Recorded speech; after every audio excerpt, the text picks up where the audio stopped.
Dear Father Jenkins.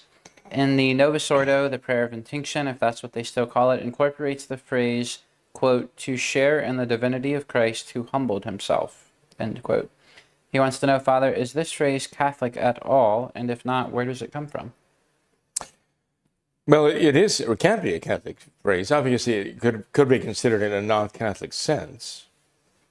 But in the traditional Mass, when the priest is blessing the water that he's going to pour a droplet into the chalice, he does say the prayer that contains the words Eius Divinitatis esse consortes.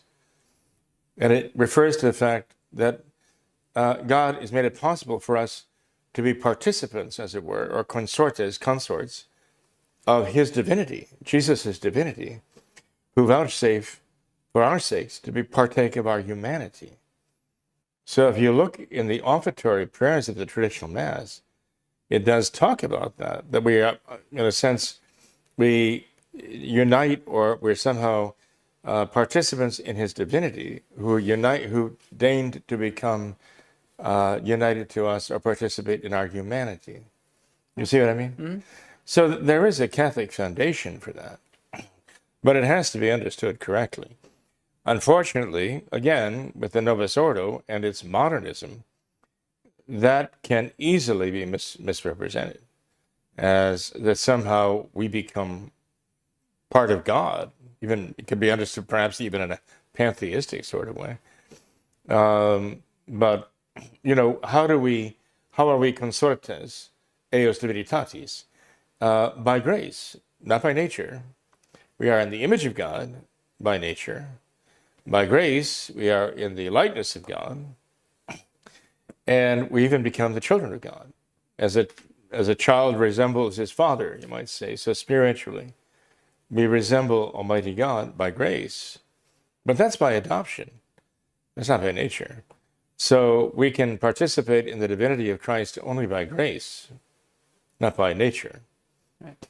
Christ, as Almighty God, has the power to assume a human nature and take it to himself and become man.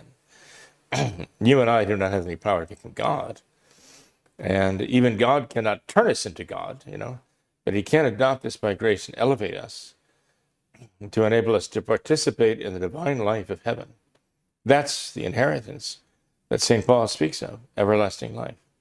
Wow. So we have to understand it as Catholics, not as modernists, not as New Agers, that somehow, God is the sum of all the energy in the universe, and you're a little bit of that energy, and when you end your life, you kind of return to the energy of the universe, not as the Gnostics who say you're a spark of the divine, and when you realize that you are a spark of the divine, then you can leave this world and you can return your spark to the divine, whatever.